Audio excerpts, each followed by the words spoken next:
Winter fishing in northern Saskatchewan is a favorite pastime for many northern people. Many people venture out onto the northern lakes in search of fresh northern fish. The fish can be trout, whitefish, suckers, marias, or jackfish. Here we are on Lac La Ronge in northern Saskatchewan. This is Elder Jonas Bird from La Ronge. He is showing us a location where we are going to be setting the fish net. This is the direction that the jigger will be going in.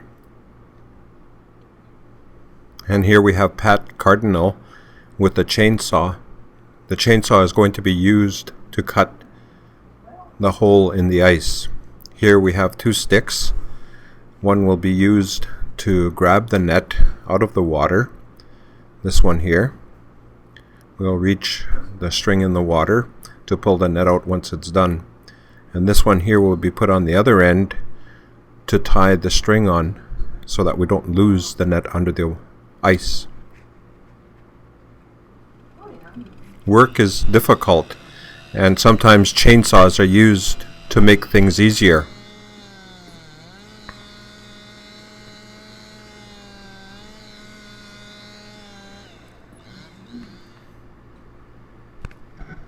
And afterwards, the difficult part comes up, and that's the chiseling. The ice, normally in the middle of winter, is almost 3.5 feet thick. And we have to get through to the bottom to put the jigger into the lake so that we can use it to set the net under the ice.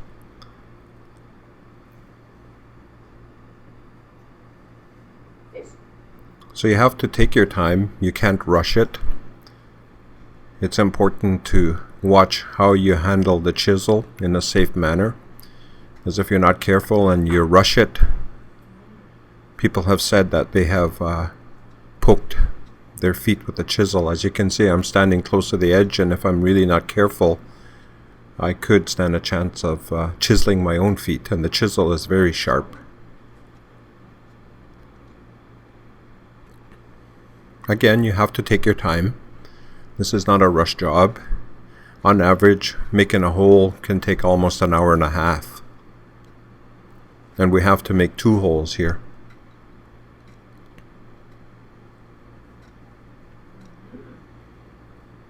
As we progress, we continue doing this, and we clean the excess ice out of the hole, and then presto, we have the hole coming through and water draining or coming into the hole that we just made.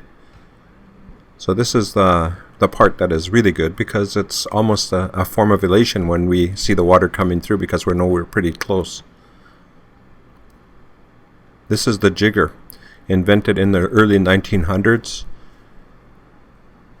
It's designed to crawl underneath the ice, and myself in the background, you can see me getting the rope ready, getting the string ready. That will be used to pull the jigger along under the ice as we proceed to set the net under it.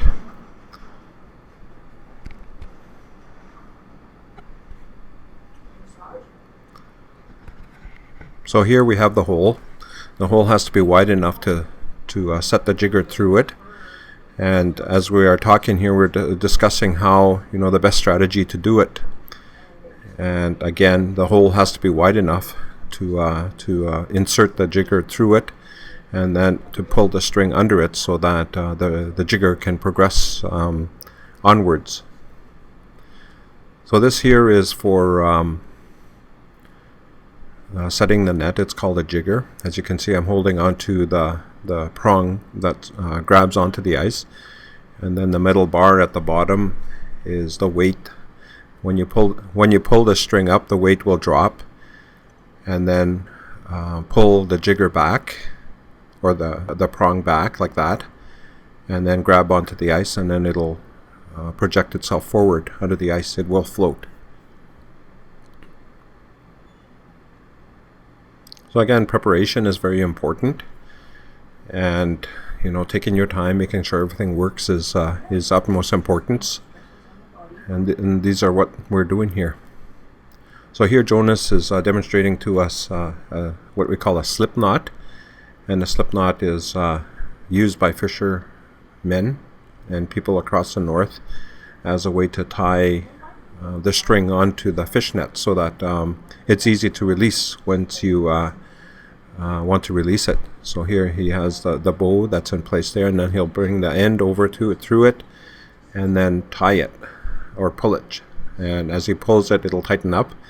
And the guarantee is that because it is a slip knot, that it won't release or let go in any way under pressure and stuff like that. Because the thing that you don't want to do is lose your net, or if this string comes undone, then you stand a chance of losing one end of the net, and then you have to pull your net out because you have to have two strings on both ends to be able to work underneath the ice.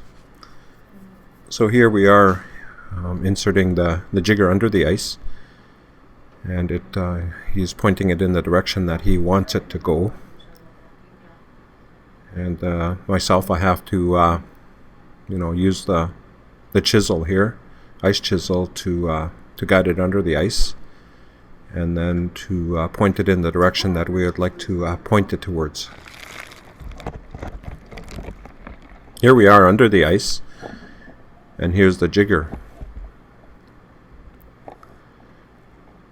Notice the sound that it is making. That's the sound that you have to listen to on the other end as you are searching for the jigger on the other end.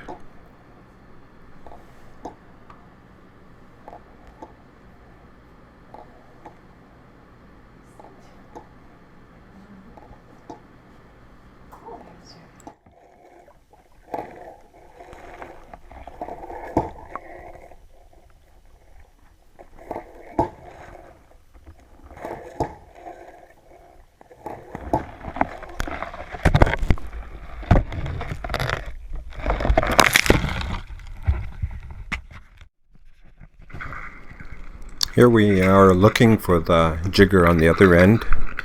We have to listen to it, and I'm asking him to click it, and I'm checking it out here.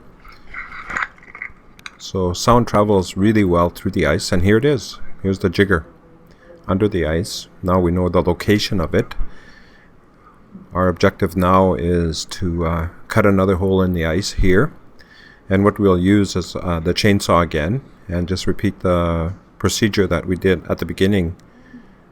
And now we have the rope extended right to the other end, and once everything is ready here, this is what I'm talking about here. Once the hole is dug here, we will pull out the jigger and then proceed to put the net in from this end, drag it under the ice then. So here's Pat. He is clearing the way as to where we are going to be putting the net in. And teamwork is very important when you do this.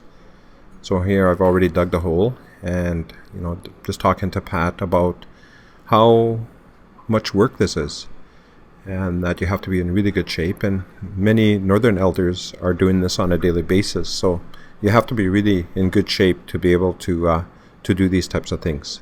And pacing is very important too. So here's the hole. It's completed now.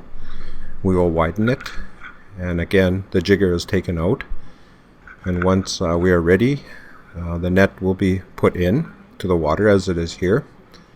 The net is now under the ice, and we're preparing it and getting it ready and putting the sticks in there for tomorrow when we will check the net.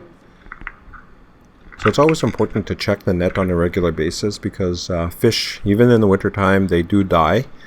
And once fish do die, they're not as fresh anymore. So here's the next day.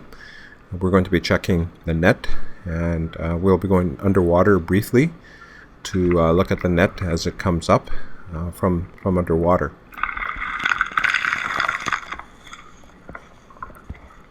So the net is about 60 feet down. We did that. We knew that by measuring how far down it goes, and the net will usually go right to the bottom of the lake, and that's where you catch the fish. So we're in a deep location, so we're expecting to catch trout, whitefish, mariah, and other fish as well. So here we see the first fish coming up.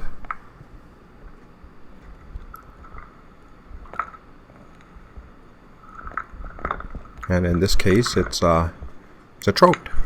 It's a very big trout, and followed by a Mariah. So this is fishing in northern Saskatchewan. This is the prize for all the hard work, and the prize is a trout in this case. And we caught very many trout that day, three to be exact, and this is about 20 pounds here.